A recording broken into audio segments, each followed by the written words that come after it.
Hey, Dr. Cox here. Just wanted to give you a quick training on orthotics scanning and how we use the orthotic group gait scan equipment in the office. Let me just show you quickly how we do this. Once a patient has gone through the consultation, exam, and x-rays, if I do want to have them do a gait scan, I'll just let the staff know, let's go ahead and do a gait scan on this patient, and then it's pretty much they just leave as they normally would. When they come back on the next visit, we do an ROF just as normal.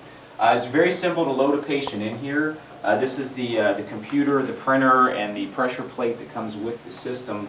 And as far as the demographic information, you just put in the patient's name, gender, date of birth, shoe size, and weight. I mean, that's pretty much pretty simple.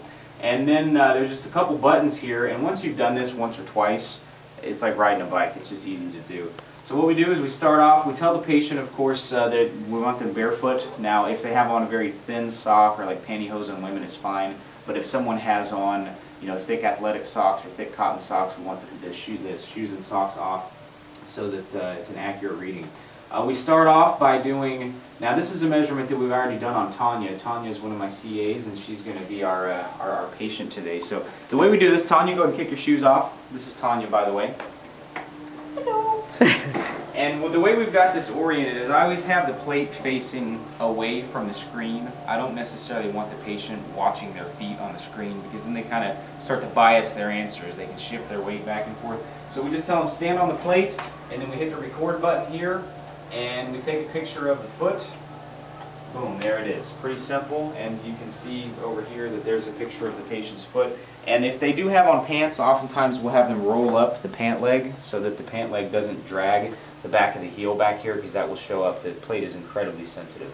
So that would be what's called the static view. Now, one of the high points of the orthotic group's gait scan is that we can do a dynamic view as well. It's not just a static impression like most orthotics are done, where they step on the foam and you just got a static impression of the patient's foot. This gives us a dynamic view as well. Now, what we do for this is we turn the plate, and we're going to have the patient actually walk across the plate, and we're just going to record 1 foot at a time.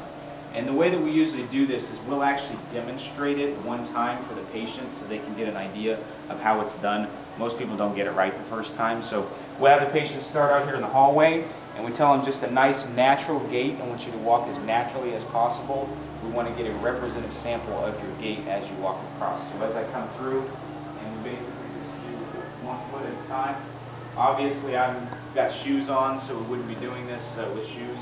But we'll do the right foot first, and then we'll go back and do the opposite side. So we'll go ahead and record this one. I'm going to hit the record button. Come on through, Tanya. We'll start off with the right foot.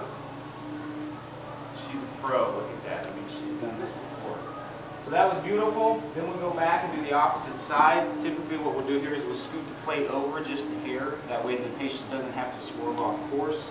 We can just walk the same way. And then we hit the record button again. Go ahead. Piece of cake. It doesn't even matter which foot you do first, right versus left. The software automatically picks up which foot it is, and it knows which foot it is. So you can't mess it up, basically. It's always going to pick up the correct foot. That's the information that's been captured. We're done with the patient. That's all that's required. Then what we'll do is once I've put together a treatment plan, if the patient decides that they do want orthotics, it's a few clicks of a button here. We do have a neat feature where we can do a comparative scan. So what we can do, for instance, is we can select Tanya's measurement that we just took, and it gives us a measurement. This is what a normal scan looks like. This is what her foot would look like.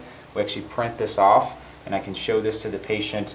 It's very easy. Obviously, they can see where the red spots are. They can see where the problems are in the foot.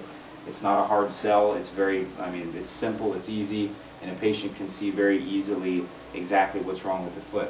Of course, there is, and then that's pretty much all that is required. Now, there is some more specialized information that's in here if you do want to get real technical with it. I'm not going to go into that right now. Of course, Mike with Gait Scan can do that, or anyone at their office can go into detail with you. But very good system, very comprehensive. As far as the actual orthotics go, these are some different examples. There are obviously a ton of different types, and you've seen other types of orthotics that are very chintzy, very cheesy. These are very high quality, very high tech looking, and there are several different types depending on the type of shoe that the patient wears. We have orthotics for high heels, we have orthotics for tennis shoes, we have orthotics for dress shoes, for golf shoes. Even there's one called the diabetic flex. So someone has diabetic neuropathy, very padded, very cushioned, and it works very well for someone who has really, really bad issues in their feet. So anyways, that's it. Dr. Cox signing off. Take care.